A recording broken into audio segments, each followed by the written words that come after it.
কি মাছ মারছো তুমি বাবু? চান্দা মাছ, বালিয়া মাছ এখানেই মারো মাছ সব সময়? এটা তোমার জাল নাকি? আচ্ছা, তোমার বাবার সাথে মাছ মারো? ওই তোমাদের তো নৌকা আছে ভীষণ সুন্দর, ছোট্ট একটা নৌকা, এই নৌকা দিয়ে মাছ মারো? কই মাছ কোথায় দেখি একটু? ওরে বাবা, মাছ ঝাপাঝাপি করতেছে না? বন্ধুরা দেখেন নদীর মাছ, ট্যাংরা মাছও তো দেখা যাচ্ছে। ওরে বাবা, তোমার মাছ বাবা, তোমার মাছ দেখে তো জিভে জল এসে যাচ্ছে, খেতে ইচ্ছে করতেছে মাছ।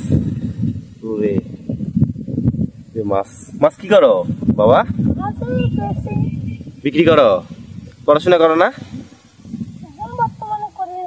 কেন? পড়াশোনা করো না কেন? কি হয়েছে? ঢাকা যেতে কে চাইছিল? তোমার বাবা। এই জন্য তুমি পড়াশোনা করবা না?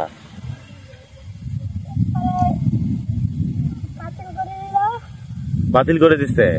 পড়াশোনা করবা না? পড়াশোনা করতে হবে তো, তোমাকে অনেক বড় হতে হবে। তুমি পড়াশোনা করবা, একটা বড় চাকরি করবা, হয়তো একদিন যখন চাকরি করবা না, অফিসে থাকবা, অফিসের জানালা দিয়ে এভাবে তাকিয়ে থাকবা আর এরকম পুরোনো দিনের কথা মনে পড়বে, এই শৈশবে মাছ মারছো। পড়াশোনা করতে হবে কিন্তু, ঠিক আছে?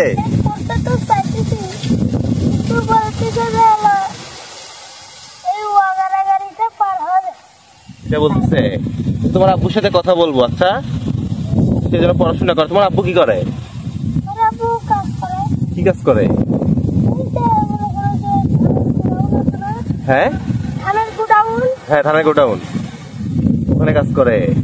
বন্ধুরা ভিডিওটা শেয়ার করিয়েন। দেখুন মানুষ, এই ছোট বাবুটার বাবা হচ্ছে খুব কষ্ট করে জীবিকা নির্বাহ করে বেঁচে আছে, ধানের গোডাউনে দিন হাজিরা মজুরিতে কাজ করে, আর পড়াশোনা করাতে পারছে না নাকি টাকার জন্য। তো এই শিশুরা যদি পড়াশোনা করে তো জীবনে অনেক দূরে যেতে পারবে। আপনারা পারলে ভিডিওটা একটু শেয়ার করে দিয়েন, ঠিক আছে? ভালো থাকো, হ্যাঁ আসি, আসসালামু আলাইকুম।